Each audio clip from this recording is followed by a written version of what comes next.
Супер! Ето нашите момчета, които са терминаторите на тревата. Пръскаме редовете, междуредията. Ето едно изобретение. Виждате гръбната пръскачка, препарата и кофа от латекс, както виждате. Ето и вътре дюзата. Ето ги нашите усмихнати хубавци. Митко. Това са страшилището за паламидата, проскота. Много бързичко минават. Отиване и връщане. По този начин предпазваме растенията от... Там виждате двете жени, които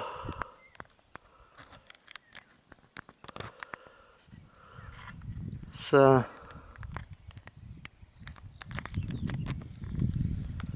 ето ги. Минават. Също така чистят поникналата трева в дупките. По този начин, докато е малка, ние я изчистваме, за да не повлекат корените и в последствие младите коренчета на фиданките по уловния. А и така се мъкне по-лесно. Трънчета не будат на ръцете. Виждате ги пъргавите дами. Ето ги нашите терминатори на трева.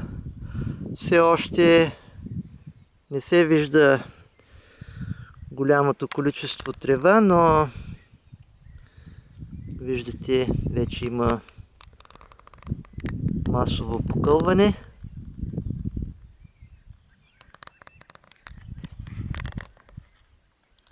Така че борбата е необходима.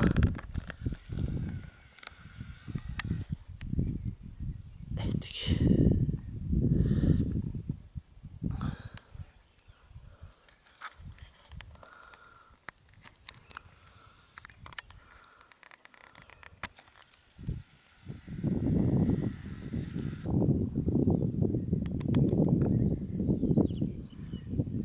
Виждате ги, не са много прецизни в пръскането,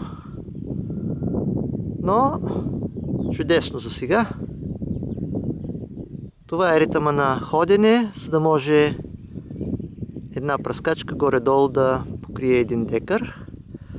А и момчетата се съобразяват къде е концентрацията на трева, така че да не се изхвърля допълнително материал. Всеки може да си направи такова приспособление, за да